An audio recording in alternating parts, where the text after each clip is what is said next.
할렐루야 사랑 축복합니다. 3월 27일입니다. 하나님 너무나 좋으신 분이신데 그 하나님의 은혜가 오늘도 저와 여러분들 가운데 가득하게 임하는 하루가 될 줄 믿습니다. 말씀 가운데 하나님 그 은혜를 부어주실 줄 믿습니다. 우리 함께 하나님의 말씀 암송하시겠습니다. 로마서 3장 23절 말씀. 모든 사람이 죄를 범하였음에 하나님의 영광에 이르지 못하더니. 로마서 3장 23절 말씀. 아멘. 로마서 3장 23절 말씀. 모든 사람이 죄를 범하였음에 하나님의 영광에 이르지 못하더니. 로마서 3장 23절 말씀. 아멘. 오늘 통독한 하나님의 말씀은 사무엘하 10장에서 12장의 말씀입니다. 잠시 기도하겠습니다.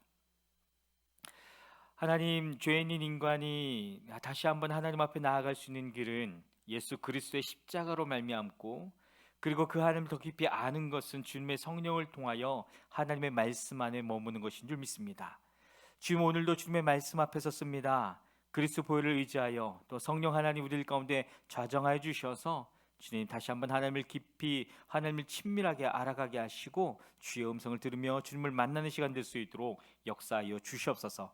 그렇게 행하실 주님을 찬양하며 예수 그리스도의 이름으로 기도했습니다.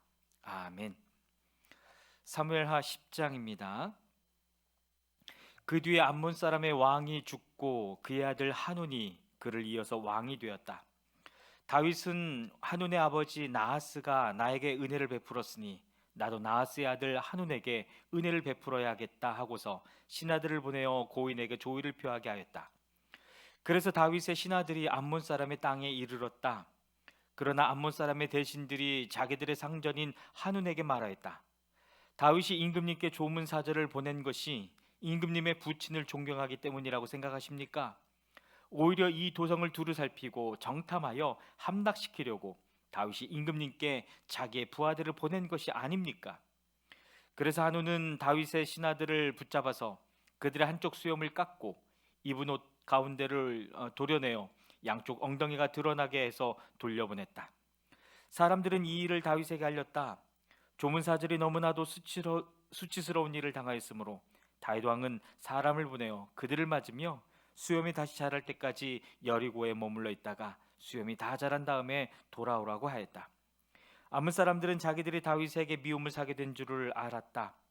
암몬 사람들은 사람을 보내어서 벤르홉의 시리아 사람과 소바의 시리아 사람에게서 보병 2만 명과 마아가의 왕에게서 1,000명과 돕 사람들에게서 12,000명을 용병으로 고용하였다.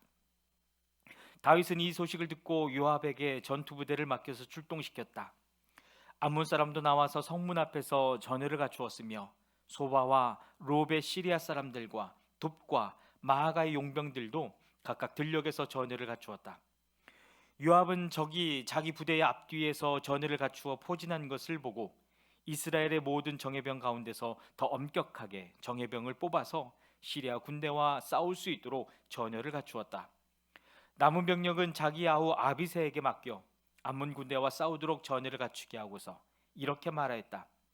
시리아 군대가 나보다 더 강하면 내가 와서 나를 도와라. 그러나 암몬 군대가 너보다 더 강하면 내가 가서 너를 돕겠다. 용기를 내어라. 용감하게 싸워서 우리가 우리 민족을 지키고 우리 하나님의 성읍을 지키자. 주님께서 좋게 여기시는 대로 이루어 주실 것이다. 그런 다음에 요압이 그의 부대를 거느리고 시리아 사람들과 싸우러 나아가니 시리아 군인들이 요압 앞에서 도망하여 버렸다. 암몬 군인들은 시리아 군인들이 도망하는 것을 보고서 그들도 아비새 앞에서 도망하여 성으로 들어가 버렸다. 요압은 암몬 군대와 싸우기를 그치고 예루살렘으로 돌아왔다. 시리아 군인들은 자기들이 이스라엘에게 패한 것을 알고서 온 군대를 다시 집결시켰다. 그때에 하다데셀이 사람을 보내어서 유프라데스 강 동쪽에 있는 시리아 군대를 동원시켰으므로 그들이 헬람으로 왔다. 하다데셀의 부하 소박 사령관이 그들을 지휘하였다. 다윗이 이 소식을 듣고 온 이스라엘 군대를 모아서 거느리고 요단강을 건너서 헬람으로 진군하였다. 시리아 군대가 다윗과 싸우려고 전열을 갖추고 있다가 맞붙어 싸웠으나 시리아는 이스라엘 앞에서 도망하고 말았다. 다윗은 시리아 군대를 쳐서 병거를 모는 700명과 기마병 4만 명을 죽이고 소박사령관도 쳐서 그를 그 자리에서 죽였다. 하다데셀의 부하인 모든 왕은 자기들이 이스라엘에게 패한 것을 알고서 이스라엘과 화해한 뒤에 이스라엘을 섬겼다.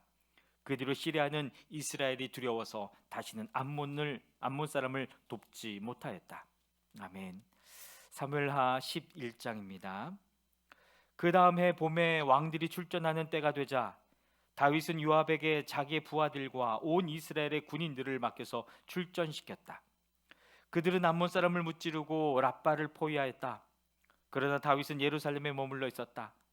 어느 날 저녁에 다윗은 잠깐 눈을 붙였다가 일어나 왕궁의 옥상에 올라가서 거닐었다.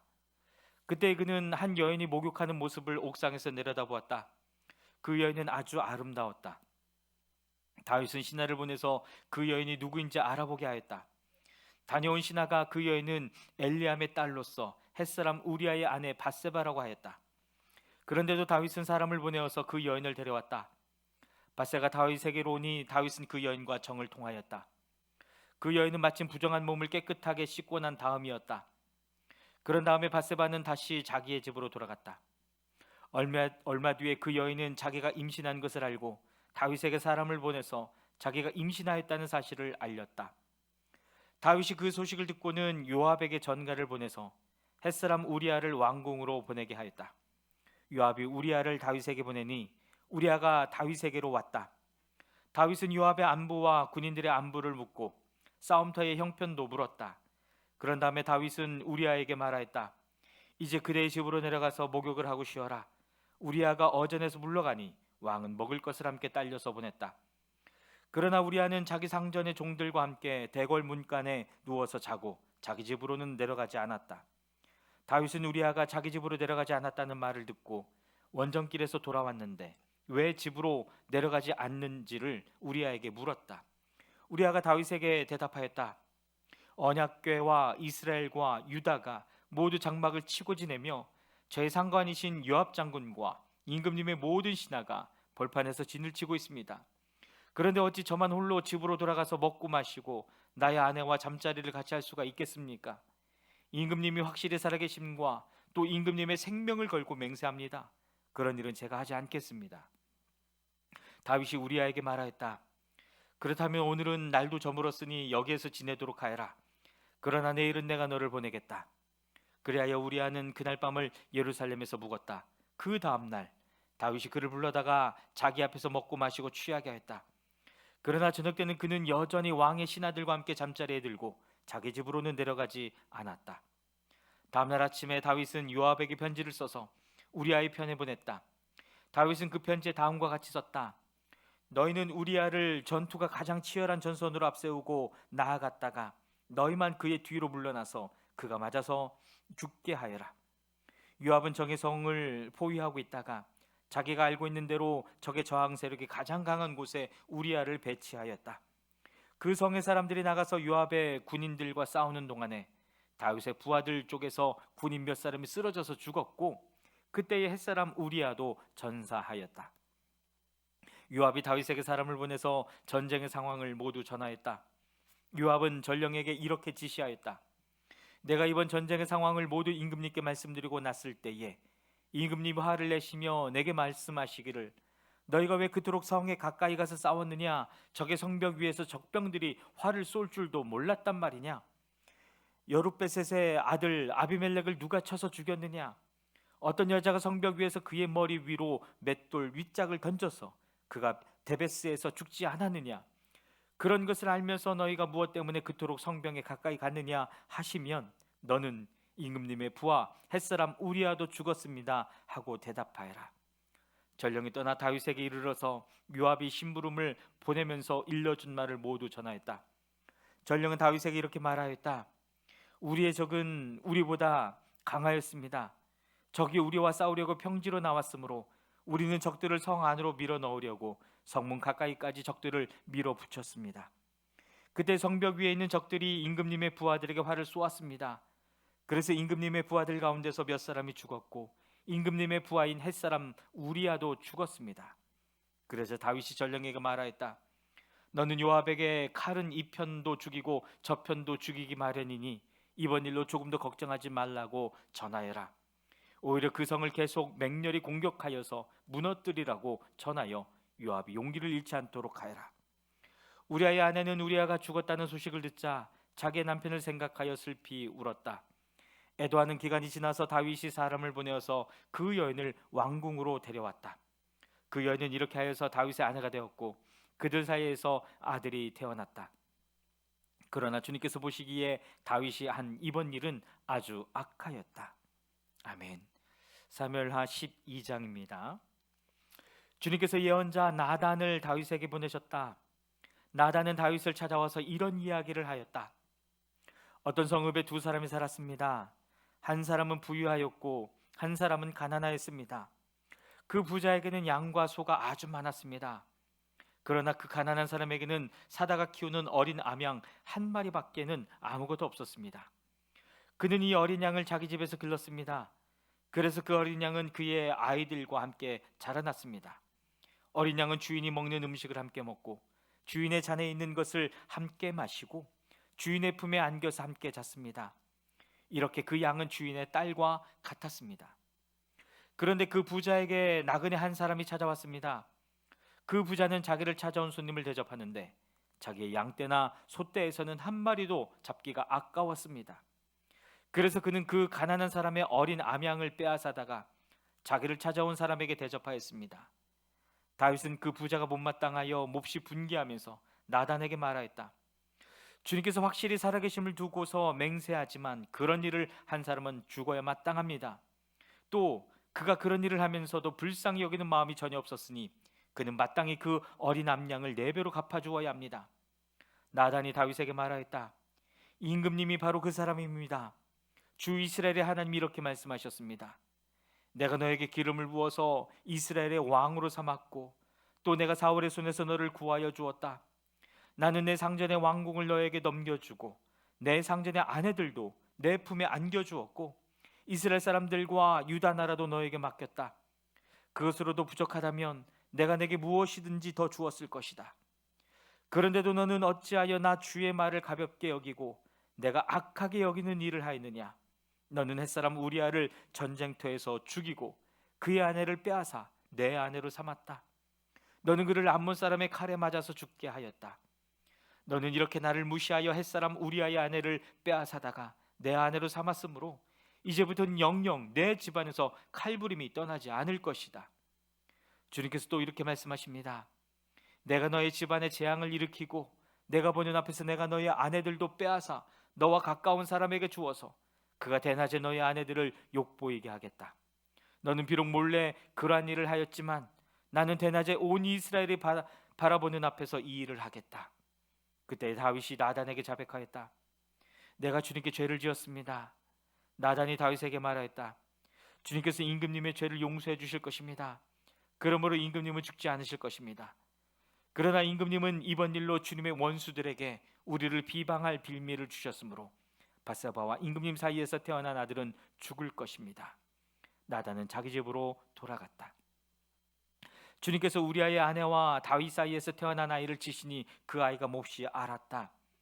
다윗이 그 어린아이를 살리려고 하나님께 간절히 기도를 드리면서 금식하였다. 그는 왕궁으로 돌아와서도 밤을 새웠으며 맨 땅에 누워서 잠을 잤다. 다윗 왕궁에 있는 늙은 신하들이 그에게로 가까이 가서 그를 땅바닥에서 일으켜 세우려고 하였으나 그는 일어나려고 하지도 않고 또 그들과 함께 음식을 먹으려고도 하지 않았다. 그러다가 일회째 되는 날에 그 아이가 죽었다. 그러나 다윗의 신하들은 아이가 죽었다는 것을 다윗에게 알리기를 두려워했다. 어린 왕자가 살아계실 때에도 우리가 드리는 말씀을 듣지 않으셨는데 왕자께서 돌아가셨다는 소식을 우리가 어떻게 전하여 드릴 수 있겠소? 그런 소식은 임금님의 몸에 해로울지도 모루. 그러나 다윗은 신하들이 서로 수군거리는 것을 보고서 아이가 죽은 줄 짐작하고 신하들에게 아이가 죽었느냐 하고 물었다. 신하들이 대답하였다. 돌아가셨습니다. 그래서 다윗은 땅바닥에서 일어나서 목욕을 하고 몸에 기름을 바르고 옷을 갈아입은 뒤에 성전으로 들어가서 주님께 경배하였다. 그는 왕궁으로 돌아오자 음식을 차려오게 하여서 먹었다. 신하들이 다윗에게 물었다. 왕자가 살아계실 때에는 임금님께서 식음을 전폐하고 슬퍼하시더니 이제 왕자가 돌아가시자 임금님께서 일어나셔서 음식을 드시니 이것이 어떻게 된 일이십니까? 다윗이 대답하였다. 아이가 살아있을 때에 내가 금식하면서 운 것은 혹시 주님께서 나를 불쌍히 여겨주셔서 그 아이를 살려주실지도 모른다고 생각하였기 때문이요. 그러나 이제는 그 아이가 죽었는데 무엇 때문에 내가 계속 금식하겠소? 내가 그를 다시 돌아오게 할 수가 있겠소? 나는 그에게로 갈 수 있지만 그는 나에게 올 수가 없소. 그 뒤에 다윗이 자기 아내 밧세바를 위로하고 동침하니 그 여인이 아들을 낳았다. 다윗이 그의 이름을 솔로몬이라고 하였다. 주님께서도 그 아이를 사랑해 주셔서 예언자 나단을 보내셔서 주님께서 사랑하신다는 뜻으로 그의 이름을 여디디야라고 부르게 하셨다. 요압이 암몬 사람의 도성 랍바를 쳐서 그 왕의 도성을 점령하고서 다윗에게 전령들을 보내어서 이렇게 말하였다. 제가 랍바를 치고 도성으로 들어가는 급수 지역을 점령하였습니다. 이제 임금님께서 남은 군인들을 불러 모아서 이 도성을 공격할 진을 치시고 이 도성을 직접 점령하시기 바랍니다. 제가 이 도성을 점령하기보다는 임금님께서 이 도성을 점령하셔서 임금님의 이름이 승리자의 이름으로 기록되게 해주시기 바랍니다. 다윗이 모든 군인을 불러 모으고 랍바로 가서 그 도성을 쳐서 점령하였다. 그는 암몬 왕의 머리에서 금관을 벗겨왔는데 그 무게가 금 한 달란트가 나갔고 금관에는 보석이 박혀 있었다. 다윗은 그 금관을 가져다가 자기가 썼다. 다윗은 그 도성에서 아주 많은 전리품을 약탈하였으며 그 도성에 사는 백성도 끌어다가 돕질과 곡괭이질과 도끼질과 벽돌 굽는 일을 시켰다. 그는 암몬 사람의 모든 성읍에 이와 똑같이 한 뒤에 모든 군인을 거느리고 예루살렘으로 돌아왔다. 아멘. 오늘도 진리신 하나님의 말씀을 붙들고 또 승리하는 하루가 되기를 주님의 이름으로 축복합니다. 아멘.